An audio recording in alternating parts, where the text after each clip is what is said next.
All right, so we are going to, since there's so many items, we'll go ahead and call the meeting to order. I'd like to welcome Councilor Govan.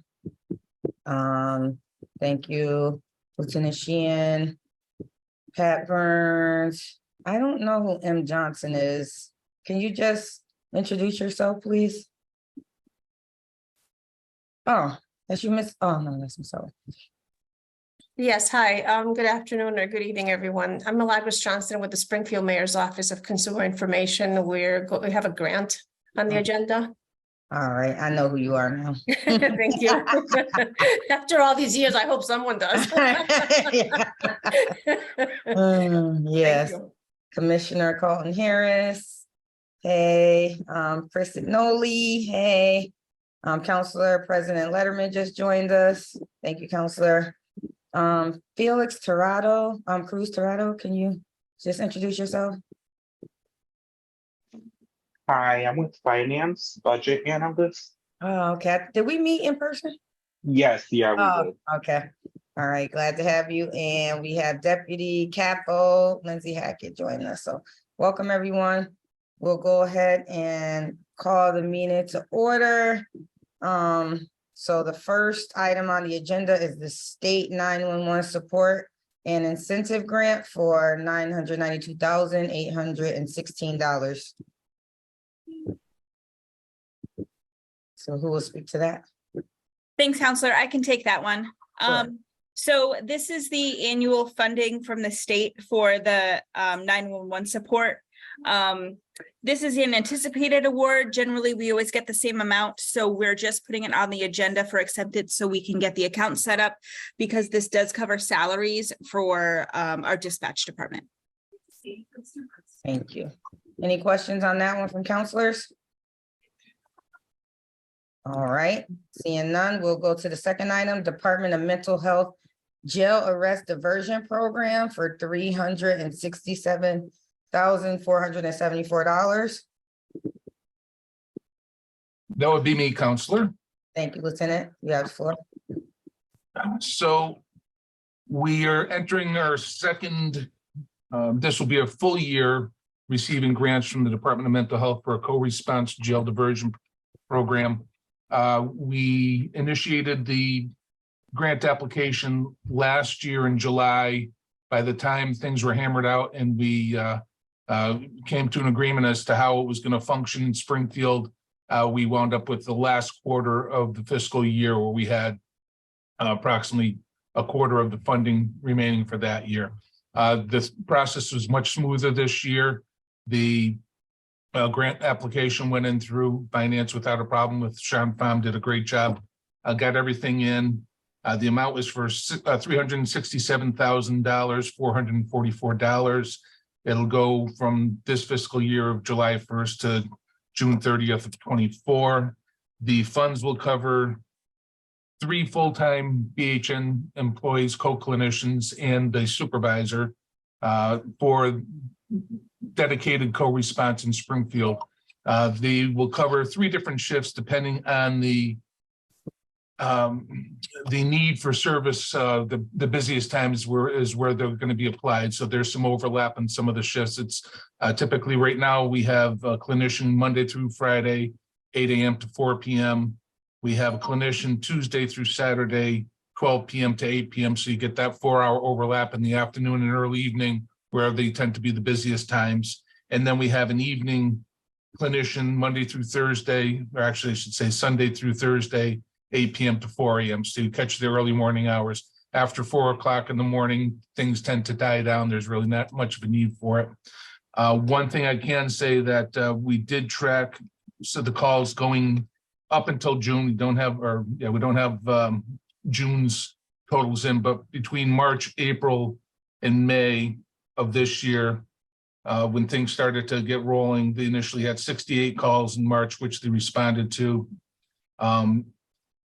65 calls in April, and then in May it skyrocketed to 111 calls for a total of 244 calls that BHN clinicians responded to. And I can tell you July is going to be even more than May's, and June is going to be more than May's, and July is going to be even more than that. Once we get those figures in, we can share them if you're interested. During those calls for service, there are 73 emergency room diversions, 24 section 12s for mental health and instability, and 13 arrest diversions. So the program itself is designed to prevent people from getting into the criminal justice system, put them where they properly belong, and if they can reduce the burden on the emergency room departments, also get them the clinical help that they need without sending them to the emergency room. That's the purpose of it, and it looks as though it's being effective with these numbers that I have in front of me right now. This grant, like I said, will last a year. We hope that after we develop the proper tracking techniques for some of the stats that they're looking for, because it's not necessarily compatible with what we have in our CAD system to track some of the things that they're looking for. But once we iron all these things out and we have some good numbers going into next fiscal year, I think it'll be anticipated we'll probably get funding for a couple more clinicians. So any questions? Great program. What's section 12? It's mental health, just where you're basically you're being committed involuntarily against your will. So it's section 35 would be for drug and alcohol dependence, where you're no longer able to care for yourself. Section 12 is where you're deemed to be a harm or threat to yourself or others, and you need to seek medical help. So at that point, they're involuntarily committed to a hospital setting, and then the evaluations are made at that point by medical staff. Okay, thank you very much for that explanation. Councilor Govan? I just thank you very much for that that report. So my question would be, do you know estimated how long people are waiting once they make the call to the crisis response team? So the calls come into our dispatch, and once the determination is made, either say it's a site call. Usually what will happen is either the clinician that's on duty or the dispatcher will determine if there's a need to call the clinician immediately and send them also to the scene. They will dispatch a cruiser, at which point in time the cruiser will respond to the scene and make sure everything is safe at that point in time. And if there's determined that there is a need for a clinician where they can possibly do a jail diversion, they'll have the clinician continue. If they determine that there's something other than just a crisis moment, maybe there's something medically wrong with them, they've taken pills, they've done harm to themselves by possibly cutting themselves, they need medical attention, they're going to go to the hospital anyways. So the clinicians might be diverted at that point in time, or it might be deemed that it's not a mental health crisis at all, so they'll be diverted. But they're dispatched in as soon as the call comes in, either the decision's made by dispatch or the arriving officers on scene to get them there. So the police still responds first? Absolutely, yes. The main thing is the safety of the scene when the clinicians get there, because it can be very volatile, and it's the safety of the scene is paramount with all the responses. Clinicians will never show up on a scene prior to the officers arriving. They're told to stage almost like AMR or ambulance services. They'll stage outside, wait for the officers to arrive, and once you get the go ahead to come in, they'll come in. Okay, great. All right, thank you. Thank you, Ms. Chair. Thank you. Councilor Letterman? Thank you, Madam Chair, Lieutenant. How many clinicians under the partnership are available per shift? So as I was saying, we've overlapped. We've got 3 full-time clinicians and their supervisors. So at any one time, it goes like this as far as trying to address the needs of the calls for service for psychiatric or crisis calls. So we have a Monday through Friday, 8 a.m. to 4 p.m. Clinician, and then we overlap from Tuesday to Saturday with a 12 p.m. to 8 p.m. clinician. So you have double coverage during those peak hours. And then we have a clinician from 8 p.m. to 4 a.m. in the morning, Sunday through Thursday. And as I said, I think once we demonstrate that the need for calls for service, we might wind up getting more, put in for more during the next application phase next year. So right now it's 1 to 2 per shift, 2 at the peak. Correct. One. Yeah. And then early morning hours, there's really not a need for service after 4 a.m. So there's nobody from 4 a.m. in the morning to 8 in the morning. Okay, thank you. You're welcome. Right. Thank you, Mr. President. All right, I think that's it. So we'll move on to item number 3. Thank you, Lieutenant, for the explanation. You're welcome. Item number 3 is COVID-19 case investigation and contact tracing. No match required, 300,000. Good evening, Counselor Whitfield. Thank you. This is a grant from the State Department of Public Health. All of you probably know that COVID is still with us. And so we are still following up on COVID cases. Also, this grant allows us to do other investigations around public health, such as tuberculosis and other communicable diseases. So although it says COVID, the state has broadened out our ability to use these funds to case investigate other infectious diseases. Well, that's good. Any questions for Commissioner? All right, seeing none, we'll move on to, thank you, Commissioner. We'll move on to item number 4, state 911 training grant for $266,225.16. Thank you, Counselor. So this is the second piece of the annual dispatch grant funding. This grant is for ongoing training for the dispatchers. Again, this is the anticipated amount. If there's an increase to the amount, we'll come back to council, but otherwise this just helps us get the account set up for spending. Any questions? All right, seeing none. Item number 5 is community mitigation grant for $135,200. So that would once again be my domain here. So the Mass Gaming Commission has mitigation funds available to address needs for the department and for the city for things that aren't necessarily they're unexpected and they've arisen and need to be addressed. Several of those issues and also other training, which during the meeting they stressed that they want to fund Western Mass because they felt that they were underrepresented. So they stressed training opportunities and other things, but they told us to think outside the box and come up with some things. So we did put the application in and we requested overtime for anti-John stings, homeless outreach, and traffic control. The anti-John program was we were going to augment the current anti-John stings that were going on through the Firearms Investigation Bureau. They conduct the stings on a regular basis. We're hoping to actually do more stings to help the efforts of reducing the prostitution downtown because it's out of control. The homeless outreach, we did have Project Hope that was funded by the Department of Mental Health for the past several years. However, this year they declined to fund the Project Hope program. So we took the opportunity to use the mitigation funds to deal with the same issues of homelessness in the downtown area because it does seem to be rampant in and around the casino area. So it definitely affects the casino.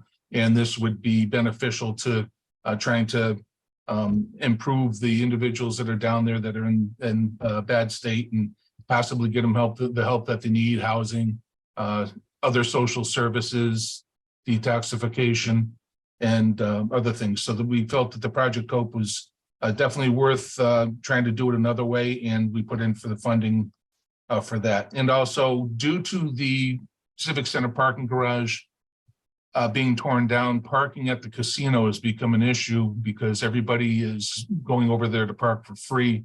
The casino's getting a backlog in their parking lot and have requested the use of Springfield police officers and to help ease the traffic. The department has been paying out of pocket, or the city's been paying out of pocket to assist in those matters because the calls were coming into the mayor's office about people that just were, they're being tied up in the parking garage for hours at a time, 4 hours after the game. So we assisted, but we felt that this was an opportunity to get gaming commission mitigation funds to assist and help pay for the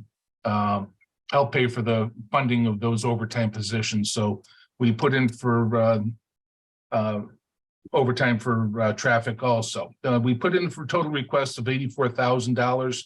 The gaming commission, after review, determined that they would give us $50,000 for those 3 programs to be used according to our discretion. So we definitely, the traffic detail is something that we do need on a regular basis. So we're going to keep that at the same amount. The homeless outreach, we're going to restructure the homeless deployments, and we think we can still get as many homeless outreach deployments that we're planning, but we're going to be inventive in getting those out. And then we're going to have 2 anti-John deployments instead of the planned 4. So we'll still assist with, providing more deployments, but it's not going to be the 4. So we're very happy that we got the $50,000. That's a win. Also in the grant, which was a total of $135,000, you just said, there was, I believe, $53,000 for a cruiser to replace one of our older cruisers. Barricades, the steel 8-foot barricades that the bike racks that they use for crowd control. We have 50 of those that they funded for a total of $4,700. Those would be good, especially if we can get them in time for the basketball hall fame enshrinement. They would be perfect for helping the players go from the hotel to the Symphony Hall. That's what we need them for, these large crowd events where we just want to control the crowd. And so that's a perfect thing to deal with MGM sponsored events.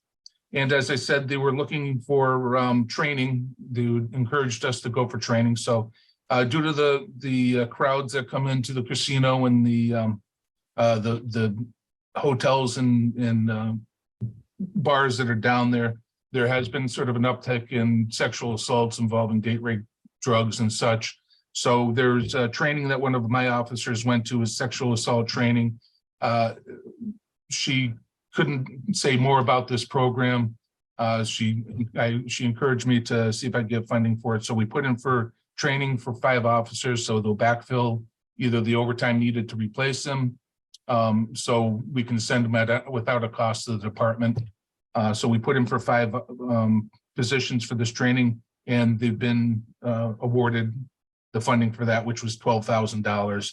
And then finally, Sergeant Werbicki was interested in purchasing a drone for doing basically things that we can't do right now at their capacity.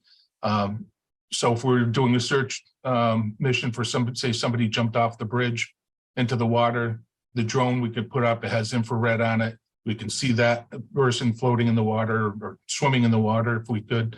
It also gives us access to, during say the 4th of July fireworks, putting it up to see where our traffic issues are. So it will be utilized in a manner to assist us with the downtown and various things. Also, if we're looking for somebody in the woods along the riverbank, they say prior to the Ironman competition, we could have used that to go along the entire route and do checks on that without really having to walk into the woods to check on things and stuff like that down to the riverbank. So it shall be very helpful. I believe it will be. And that pretty much sums up the award that was given to us by the Gaming Commission. Well, if I had any questions, you answered every single one of them in thorough detail. I don't know if the other counselors have any, but I mean. Well, I do. Okay, Counselor Govan. I'm sorry, that was a very concise and a comprehensive report, and thank you for that. My only question was, what are homeless deployments? What does that mean? And I'm sorry, I normally get into that, and I didn't do it, so That's okay. I goofed up. You got into everything else.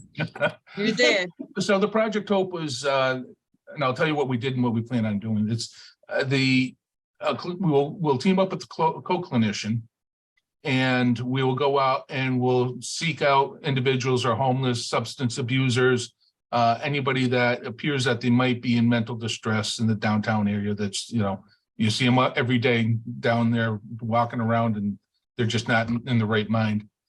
So that's what Project Hope does. And what we do is we let them know about services that are out there, housing, addiction services, funding for various things, welfare or SNAP funding and such like that.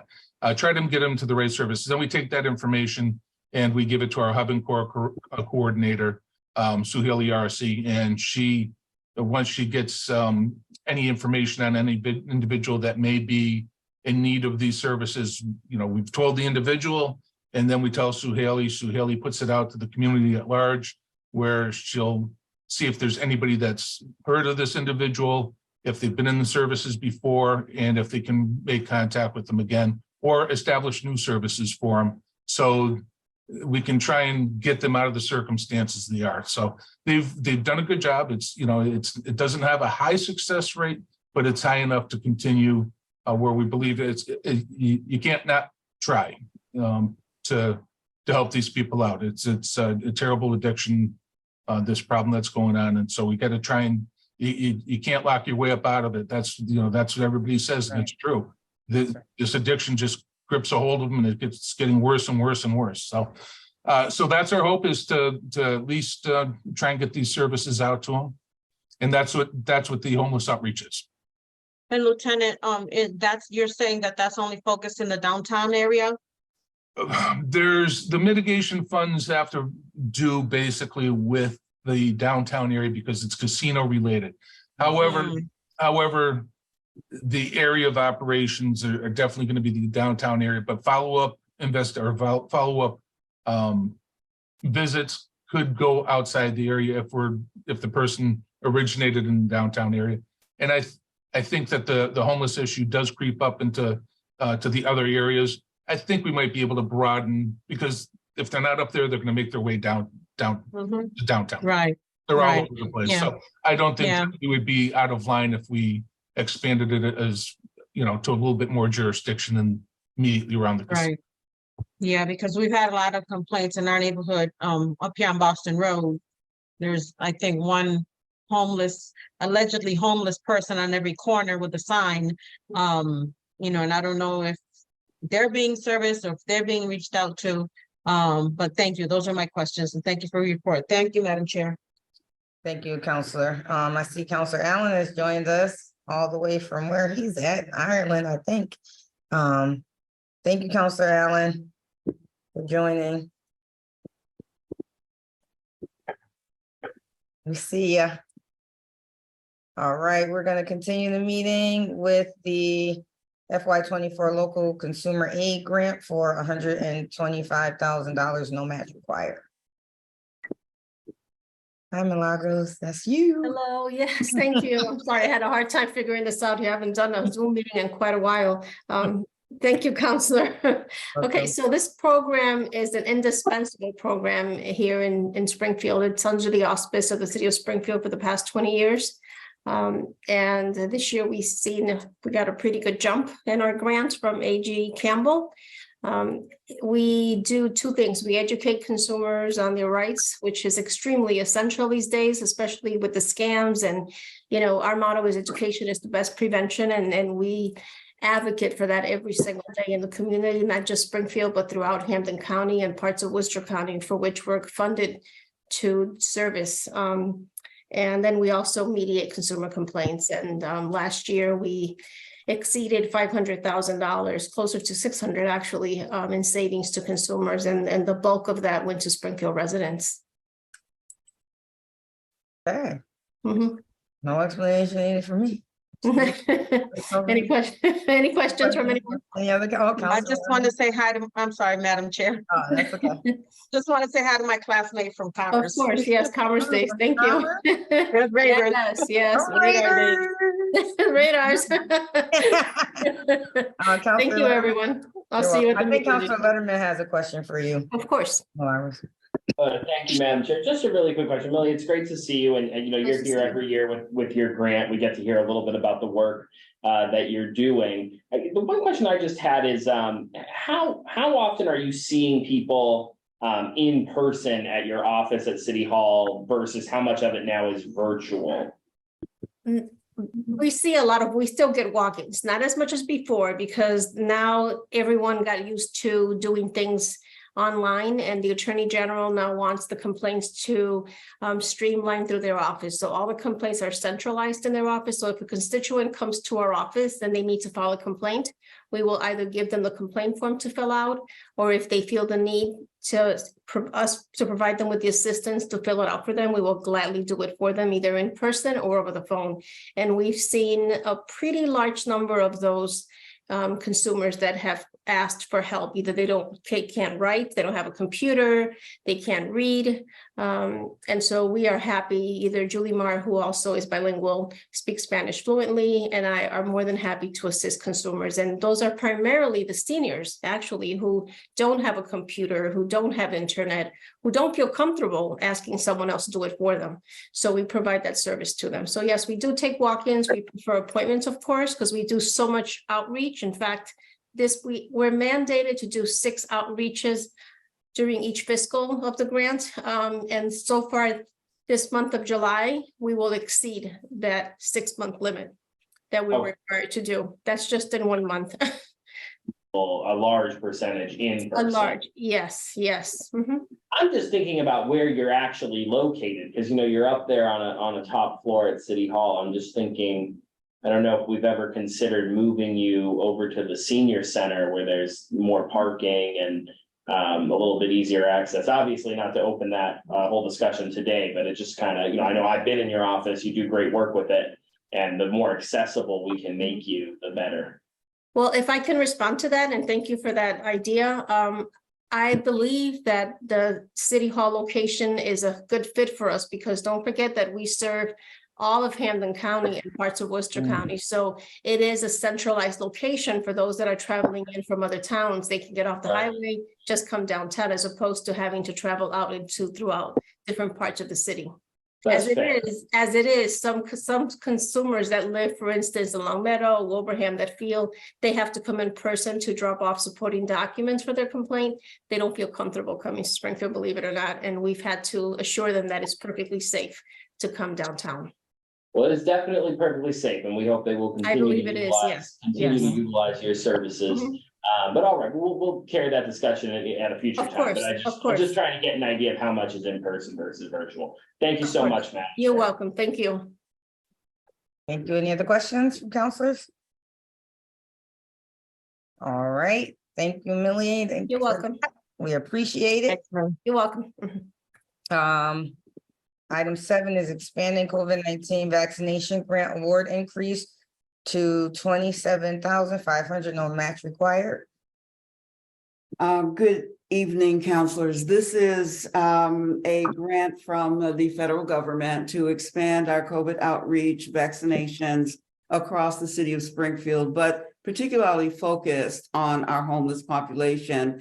Believe it or not, we are still trying to get individuals vaccinated, and outreach to our homeless constituents is important to us through our health center. Any questions? Yeah, that's a possibility that maybe we could do some coordination, get the information for the vaccinations. And when we go out and we do that outreach with the homeless, we can pass on your services.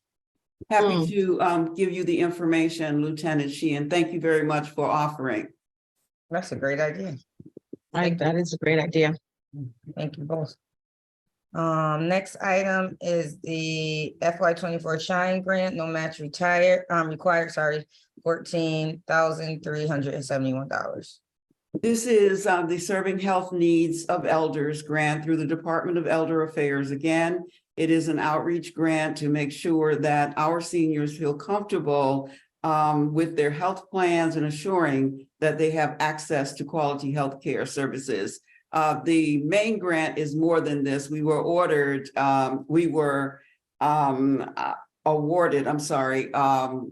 $14,000 in additional to the base grant. Thank you. Any questions? This one we're familiar with. Thank you, Commissioner. And may I just ask, is Sure. it still that under $50,000, it doesn't come before? I know it's on the agenda, but in terms of being able to explain, is that still the case? Is it 50,000 and under? Counselor Lenderman? Yes, if it's under 50,000, we take them all together unless there's a question from the council. So tonight there's two items, this one and your COVID-19 vaccination award. Both of those you don't have to speak to unless there's a question. Okay, thank you very much, Councilor Letterman, Council President Letterman. Thank you. Thank you, Commissioner. Okay, the next three items are bond authorizations. So I'm assuming Lindsay or Pat, you will take these. The first one is variable municipal purposes for 10 million. Sure, I can take that one. So this is a grant authorization. The amount is $10 million. It's for a variety of improvements in and around parks and facilities, specifically the facilities in the Parks Department. It's for renovations to the Franconia and Veterans clubhouses, improvements to Sierra Arena, and also improvements to the Barney House. The golf course clubhouse renovations will be repairing critical building infrastructure, roofs, ventilation systems, and upgrading to energy efficient windows. It will also allow the kitchen equipment to be improved for quality of services to the customers and reducing maintenance costs. Sierra Arena, the renovation will include the building envelope, engineering, HVAC, cooling tower and pumps, dehumidification and lobby AC, roof replacement, door system replacements, and fire alarm upgrades. And then finally, improvements for the Barney Carriage House are for replacement and or renovation of the chimney and the roof. And all that totals 10 million. Yeah, so that's our budget going into the project. Obviously, it's going to have to depend on bids. As you know, the construction bids have been crazy. So that was kind of the maximum amount that we felt comfortable bonding. And if, we have to adjust scope, we'll have to adjust scope. But for now, that's our best thinking. And did we have some bonds that were paid off and that's why we're able to bond some more? Do you know how much, how many bonds and how much were paid off? I don't have specifics, but I can tell you that really our capital improvement program can't even keep up with the amount of bonds we have falling off. So our bond service amounts continue to go down. We like to keep them level because, as you know, once something leaves the budget, it's hard to get it back in. So, when I started with the city almost 10 years ago, our debt service was about $40 million. And now it's under 30. So we just can't keep up really with our projects, even though we do so many. But the thought is, as things we can't keep up because we don't have the manpower, or is that why? Because I know when we look at the capital plan, there's like we don't have the manpower. We just don't have the capacity to get that much project done in that amount of time. Okay.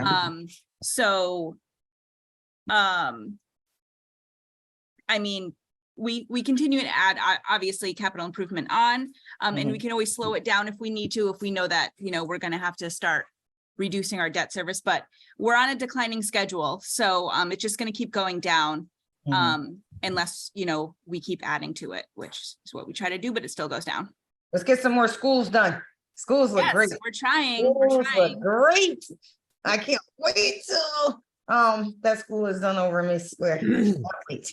It looks beautiful. Yes, they're great. They're beautiful. Yes, they're all great. They look really nice. Bond authorization for 6 million in Court Square improvements.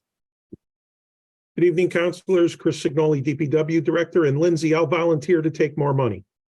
Get in line, Chris. Get in line. He's like, I got the manpower. Hold on. Spending money I can do. Counselor, $6 million for Court Square. Earlier this year, we went out to bid for Court Square. It came in massively over budget. We then repackaged it and put it back out to bid. Bids were received a couple, 3 weeks ago. The low bidder is Mountain View Landscaping at $6.8 million. We also have some money through the Gaming Commission. So between the two projects, we will be able to start, or between the two pots of money, excuse me, we are programmed to start construction work there the week of August 7th. I was like, what two projects? I don't see two projects. Two pots of money. I was like, we getting a lot done. Okay, so Court Square, just explain to me what's happening with the Black Lives Matter mural real quick, Chris. Nothing. We are not going to be doing any work. Initially, we were going to be doing some work within Court Street. Now we're going to be doing sidewalk work, maybe some curbing work, but the actual roadway will not be touched as part of this project in Court Street. Okay, do you know when that road will be repaved, and will we have a conversation about the mural prior to? I'll probably do something with it once construction is complete in Court Square. I don't want to do anything now. This summer, we're actually doing East and West Columbus, so we're coming a little into Court Street, but not much. So probably after Court Street is done, or excuse me, after Court Square is done, then we will come back and pave that street. So my guess, it would probably be later part of next summer. All right, so as long as we can have a conversation ahead of time. Yeah. That'd be great. Yep. Chris. And I love the design that you showed me. Did that change drastically? No, actually everything really what we did is we kind of took out a lot of stuff that was going to be happening in Main Street and some within Court Street. So that kind of had to be taken back. A lot of that, I shouldn't say a lot of it, some of it, especially in Main Street, we can do as part of the money that we received through the SS4A program through the federal government. So trying to manage it more as I want to say a park project rather than, kind of branching out and doing a lot of roadway work at the same time. That makes sense. Councilor Letterman? Thank you, Madam Chair. I have a couple questions on Court Square specifically, and then some broader questions on the bonds themselves. But on Court Square, Chris, is $6 million the total project cost, or you said there's another pot of money? What's the total project cost on Court Square? The low bidder is at 6.9 million. I also have about $200,000 that I have to pay our consultants and services that we have to do during construction. The bond for $6 million will also be put together with 1.5 million that we have received from the Gaming Commission. We received that about a year ago, maybe a little less, but about a year ago, we received it from the Gaming Commission. So we have $7.5 million in funds, assuming the bond is approved for the project. So we should have more than enough to move forward and get us through any sort of changes, modifications that we have to do for the project. And walk me through what the project actually is. The project is actually redoing everything within Court Square proper, redoing the sidewalks around Court Square, and redoing what I'll call the roadway pieces that are in front of Old First Church and what is actually called Elm Street, that is on the side of Court Square where the buildings for 1331 Elm, I can't remember the address of the other building, that also leads into the driveway for the courthouse as well. So all of that brick area is going to be redone, as well as the area in front of Old First Church, and as far as redoing all of the walkways, irrigation, lighting, and new, I'm going to say, ground plantings and everything within Court Square, redoing of the bus shelter and of the fountain and gazebo within Court Square. When you say redoing of the brickwork, because that's all brick, the whole walkway. Correct, yeah. What does that entail? Basically, it's going to be ripped up and replaced with bigger pavers. When that work was done back in the 1980s, the intent was that there was really no driving was going to happen on it at all, excuse me. And since then, When anybody drives on it now, it just doesn't really hold up. So we're getting it to a bigger and thicker brick block pattern that's going to be in there and really make it be able to use so that people can drive on it if necessary. Can you send me, do you have design mock-ups? Oh, absolutely. Absolutely. I can send that. Yeah, I can send that to you. Meeting. Can you send it to the whole council so everyone? Yeah, I agree. Yeah, I think everybody's gonna want to see this. Yeah, that's no problem. It's beautiful. So I'd like to say, okay, Madam Chair, I have more just general financial Yeah. questions on the bonds, but I Sure. can wait until after the final one's presented if that is If amenable. it's general for all the Because bonds? there's one Okay. more, yeah. Okay, all righty, so we'll, any other questions for Chris? All right, so, well, this is Chris too. DPW vehicles for Yes, five. thank you, Counselor. About a year and a half ago, we were before the council for bonding for about 8 million for vehicles.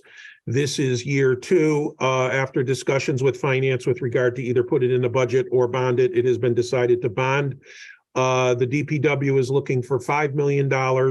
Approximately 2.2 of that is for solid waste, and approximately 2.8 of that is for the general fund.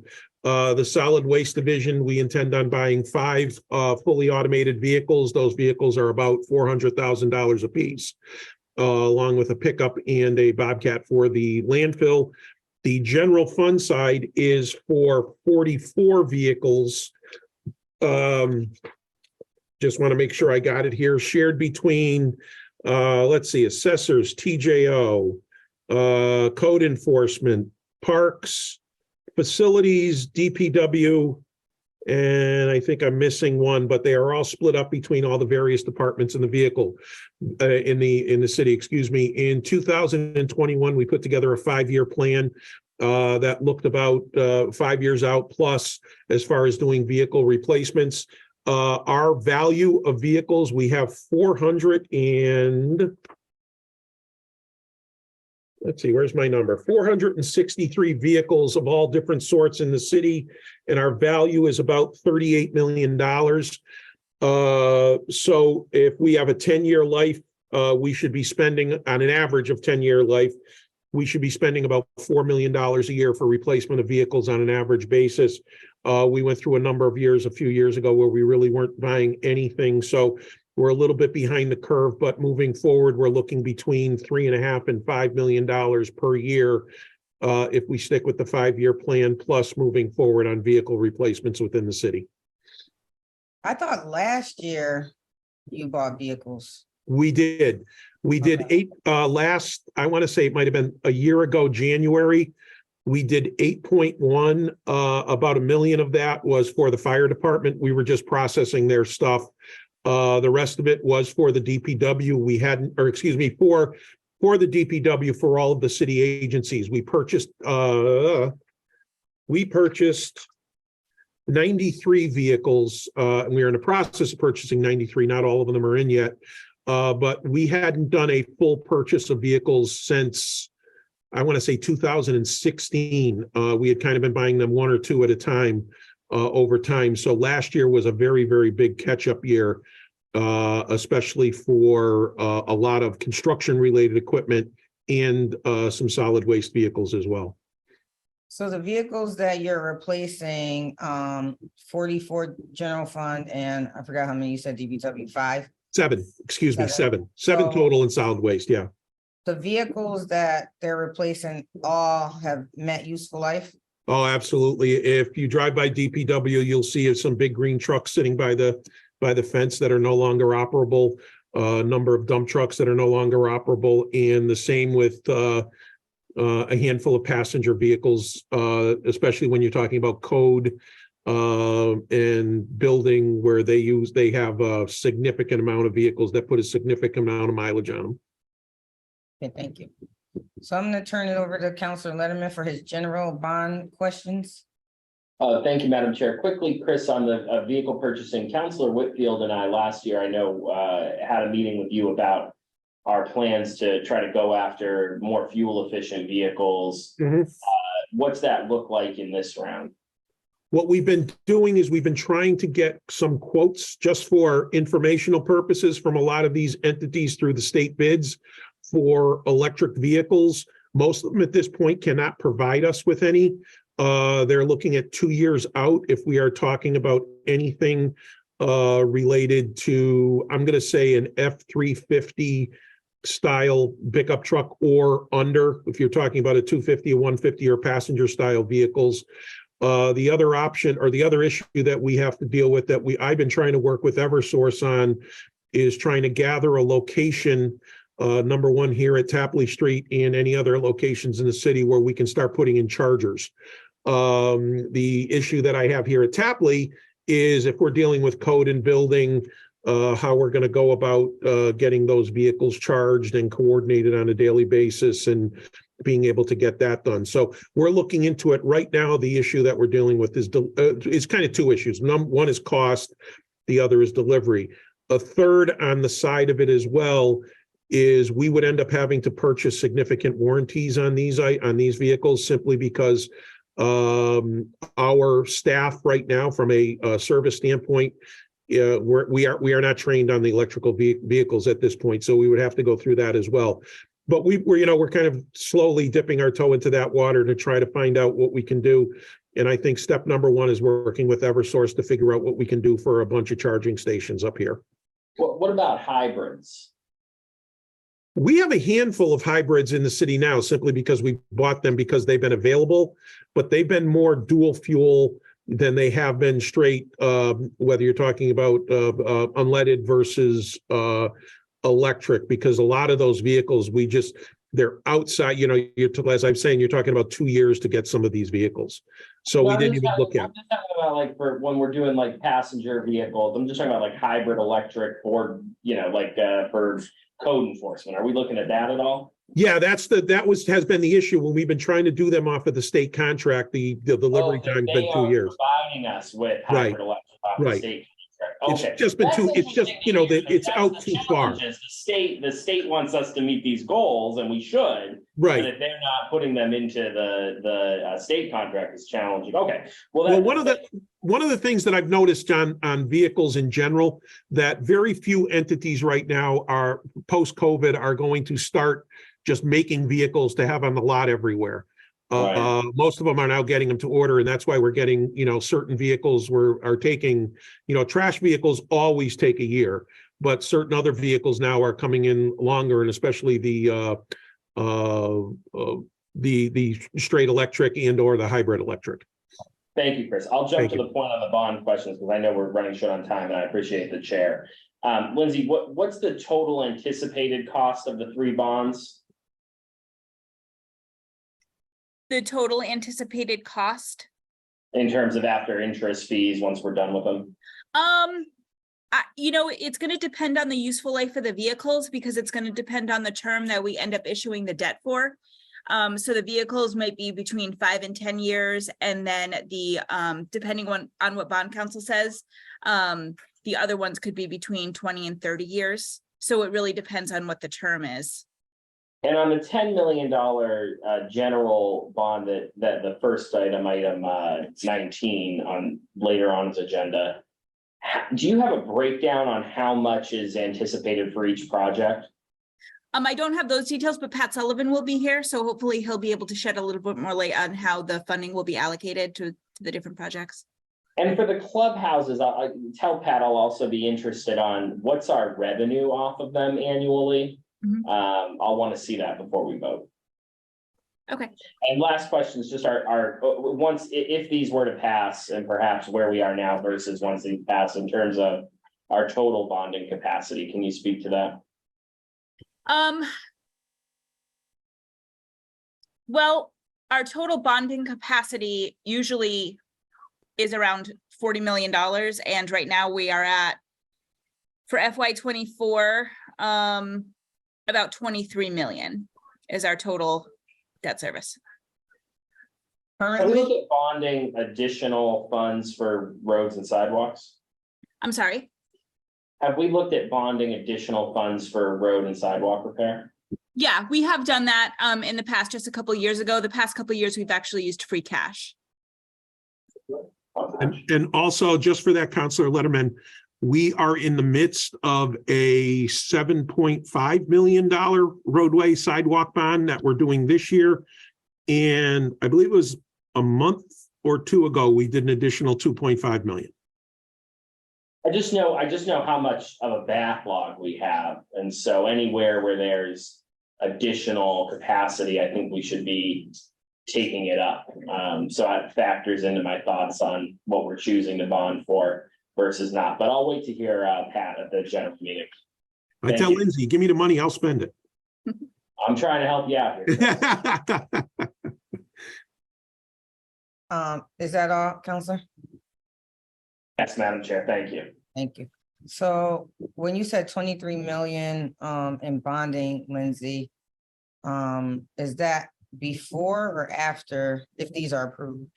Is that number Before, that's what we Oh. have currently, Currently have issued debt for, issued that for? Okay. So this previously would- have issued debt for. That's our current bill. so this would put us a little bit over the 40 million. Yep. Eventually, when we do issue debt for the totals of these projects, it's going to be adding to that debt service, but at that point, more will have fallen off. Okay, gotcha. Thank you. All right, any further questions? All right, seeing none, we have item 12, approving a contract over 3 years for lease purchase financing of ground equipment. Yeah, so I can speak to that one as well. So this is a lease, if I can find it. This is a lease for the Parks Department to be able to lease grounds equipment over 3 years. So they're just looking to spread out the payments over 5 versus 3 years. So that's why we're coming to City Council. So the total cost of the grounds equipment that they've actually been working on for a couple years now to get is 1.2 million, and the annual cost each of the 5 years will be 245,000, which has already been built into their FY24 budget. All right, any questions? Okay, seeing none, a order approving lease space for 70 Tapley Street to the Springfield Retirement Board. Thank you, Madam Chair. I can speak to this item. This is the lease. It's come before the council in the past. It has been a 3-year lease. We're asking this time to do a 5-year lease just because we don't believe the retirement board would want to move from the space they're currently occupying on Tapley Street.